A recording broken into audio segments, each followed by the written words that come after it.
Lembro que no começo da aula eu falei a respeito de uma questão do meu sobrinho e de um amigo dele, que envolve os livros de Maomé e a família de Israel, de Ismael e Isaac, que tem a ver com a escritura e com a revelação da palavra de Deus. Eles buscam subsídios para a afirmação deles no Alcorão. Mas o Alcorão é falho, ele não é um livro inspirado por Deus. Ele não é a palavra de Deus. Jesus Cristo disse, e a palavra de Deus não pode errar. João 10:35. Está escrito. A Escritura diz, em 2 Timóteo 3,16, toda a Escritura é inspirada por Deus. E é um sopro da Escritura no coração dos homens. Não é inspiração assim, Deus soprou no coração dos homens tudo aquilo que Ele quis que ficasse registrado a respeito dele. Mas os registros na Escritura que falam a respeito de Deus não são exaustivos. Deus não está contido na Bíblia. Deus não é refém da sua criação. Deus não criou o homem porque ele se sentiu em crise existencial e sozinho. Deus criou o homem para poder compartilhar com ele a grandeza da sua glória. Deus nunca esteve só, se ele subsiste na pessoa do Pai, do Filho e do Espírito Santo eternamente. Como é que? Se ele é uma expressão da realidade do que família é. É essa relação trinitariana que mostra, na verdade, sabe o quê? Os fundamentos basilares de uma família. Onde o Pai, o Filho e o Espírito Santo, na perfeição da comunhão, existe e subsiste eternamente. O referencial de família e de relação de perfeição dentro das estruturas familiares está subsistindo na própria pessoa do Pai, do Filho e do Espírito Santo. Nada se compara a isso. Nada. É simples. Às vezes os nossos pressupostos são errados. Eu concordo com vocês. Mas os fundamentos basilares são simples. Não existe nada nessa criação cuja referência é a própria criação. Todas as coisas da criação, elas referendam a ideia de um Deus criador que é autossuficiente e que criou todas as coisas como expressão da sua glória e do seu poder. Até a própria ideia de família, que muitas vezes nós vemos como importante célula máter da sociedade, mas que está pressuposta na própria existência do nosso Pai, que se revela nas três pessoas, mostrando que sempre eles subsistem numa relação de perfeição. Então, quando nós temos crises e problemas familiares, nós precisamos de olhar para a Escritura e ver, à luz da Escritura, o que ela nos fala a respeito de quem Deus é, dentro da relação dele com a sua igreja, e anteriormente, nossa própria intimidade entre o Pai, o Filho e o Espírito Santo. Isso se chama pericorese. Tá? Alguma pergunta? Alguma dúvida?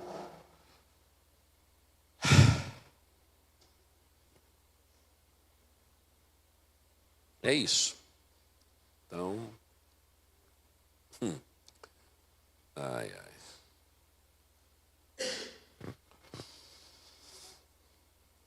A Confissão Francesa, no 5º artigo dela, disse uma coisa que me chama muita atenção em cima do que eu estou falando para vocês aqui.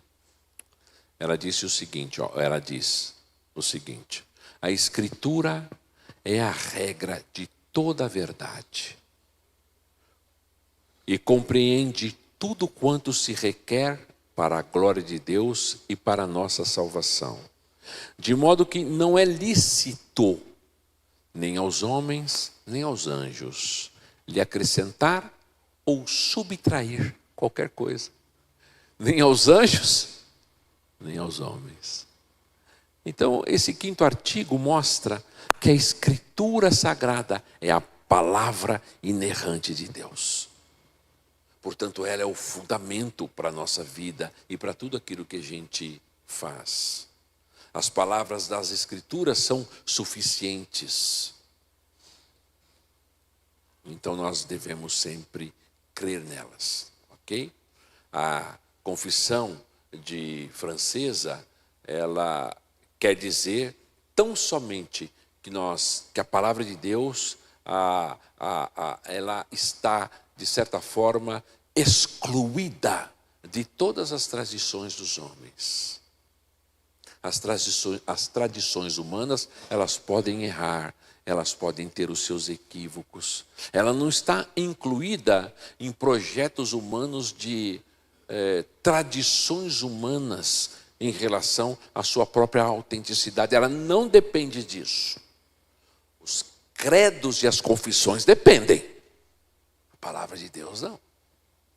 Os credos e as confissões são elaborados à luz da Escritura como fontes históricas de aprendizado e de crescimento para a nossa vida. A Escritura é autoteós.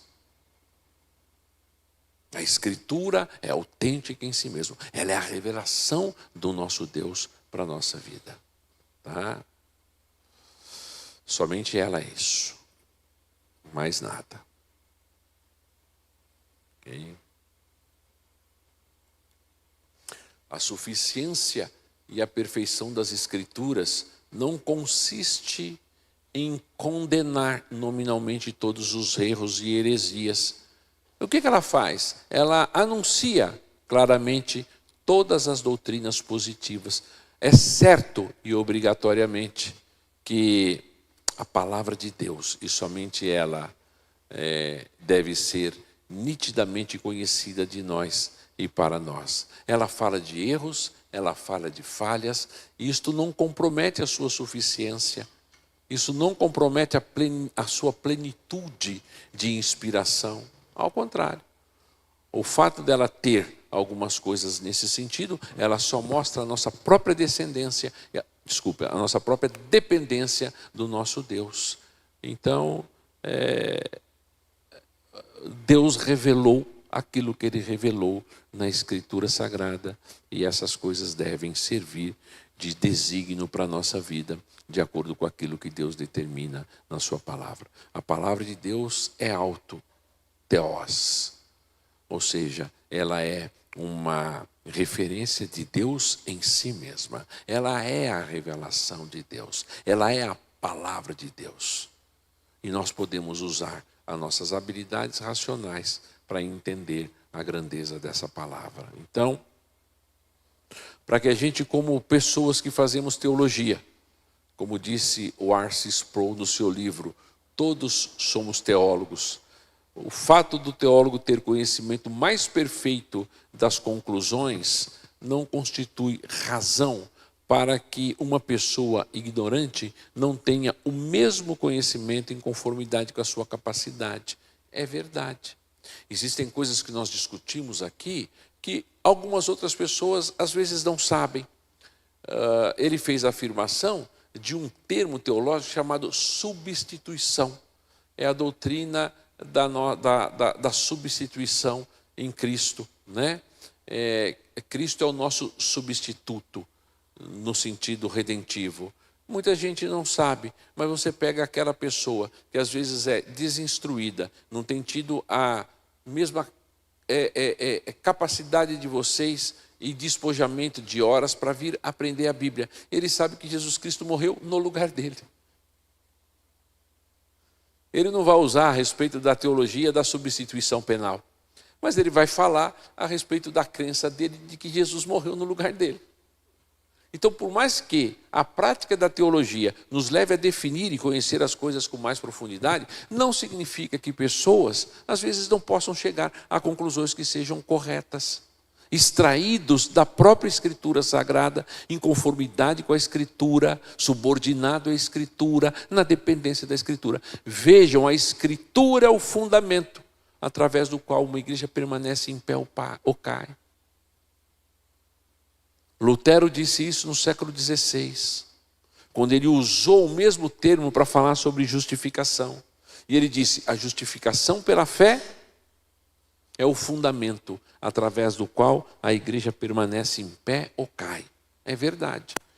Hoje eu tenho parafraseado Lutero já há muitos anos, porque eu tenho entendido que a palavra de Deus é o fundamento através do qual a igreja, permanece em pé ou cai. Infelizmente, nós temos visto uma avalanche de coisas acontecerem dentro da perspectiva eclesiástica que tem trazido grandes deformações teológicas na construção de uma igreja melhor, onde pessoas conheçam mais e amem mais a Jesus. Porque as Escrituras não têm sido muitas e muitas vezes vistas como deveriam. Então nós precisamos da Escritura para explicar a Escritura, porque é a Escritura, na explicação da Escritura, que traz as grandes referências para a nossa vida. Então a Escritura deve nos ajudar nas nossas conclusões a entender melhor a respeito de Deus e da sua palavra. Somente a Escritura pode fazer isso. Ok? Eu falei um pouco aqui também sobre a revelação como sendo uma revelação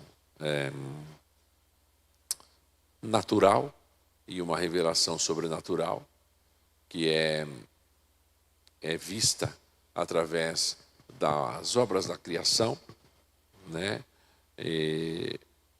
Falei um pouco sobre isso, trabalhamos bastante a questão da nossa razão, sabendo que ela é iluminada pelo Espírito de Deus, para que a gente compreenda melhor as Escrituras Sagradas.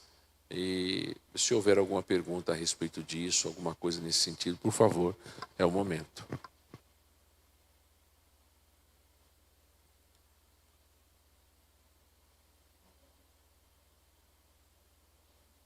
Pronto. E quando a gente estabelece isso que foi falado de ontem para hoje aqui, uma coisa que a gente não pode perder é a sistematização da Escritura como verdade revelada de Deus para a nossa vida.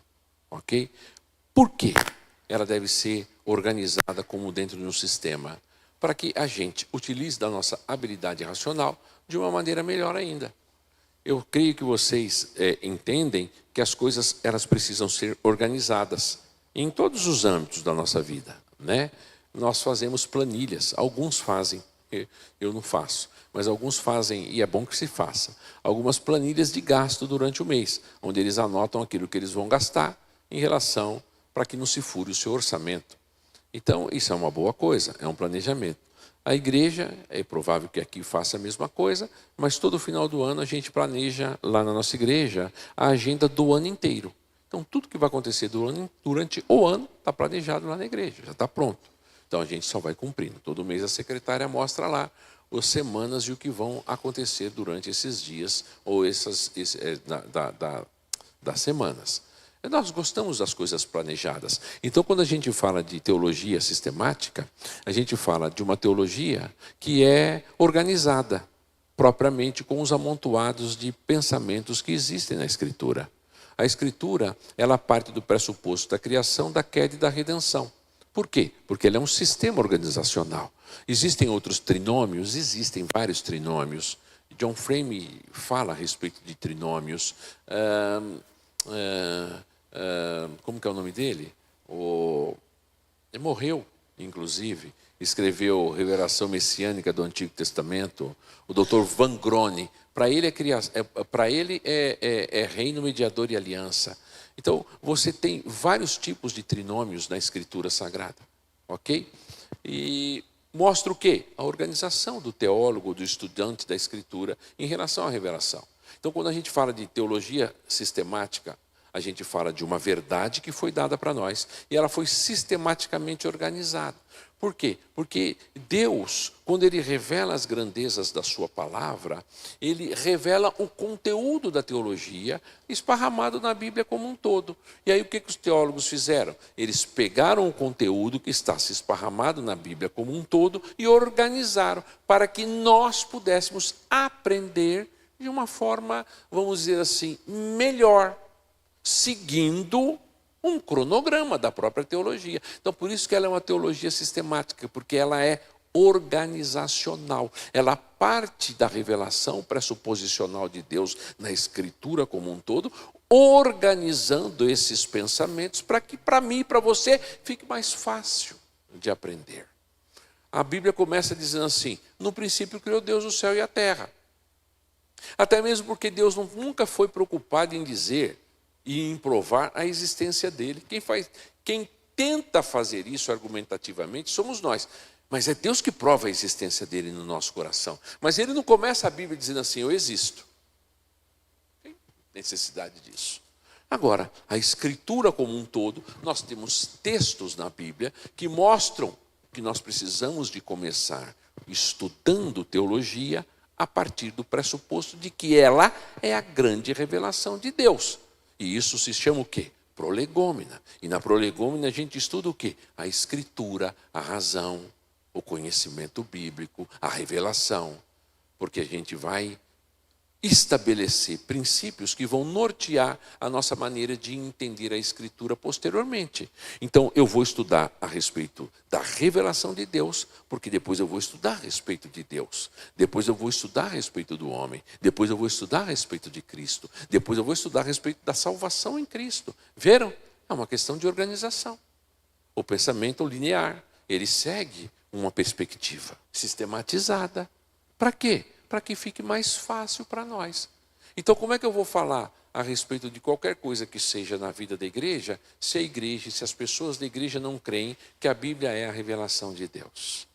Então, eu preciso de ensinar essas coisas para ficar sólidas, para que quando nós ensinamos a Escritura e a gente mostra, as pessoas dizem, é verdade, vamos amadurecer, vamos caminhar, vamos crescer, porque Deus dá mais a alguns do que a outros, para que eles ensinem e instruam outros, para que eles também cresçam no conhecimento da Escritura. Então, quando a gente fala de teologia, de verdade sistematizada, a verdade sistematizada do cristianismo, ela está enraizada na natureza de Deus, mas ela revela a palavra dele ao nosso coração de uma forma organizacional, de tal forma que a gente consiga entendê-la a partir dos seus fundamentos mais básicos.